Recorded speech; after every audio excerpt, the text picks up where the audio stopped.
ప్రపంచంలో రెండంటే రెండే ఉన్న బ్రహ్మ ఆలయాల్లో ఒకటి రాజస్థాన్లోని పుష్కర్లో ఉంటే, రెండోది ఇప్పుడు మనం చూస్తున్న చేబ్రోలు గ్రామంలో ఉన్న చతుర్ముఖ బ్రహ్మలింగేశ్వర స్వామి ఆలయం అన్నమాట.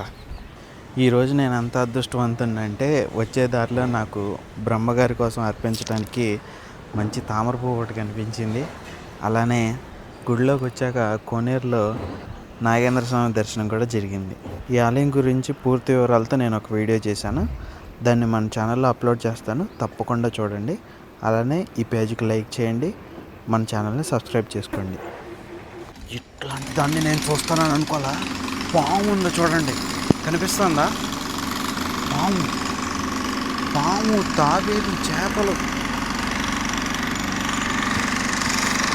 అదిగోండి, పాము కనిపిస్తుంది చూడండి, వెళ్ళిపోయింది లోపలికి.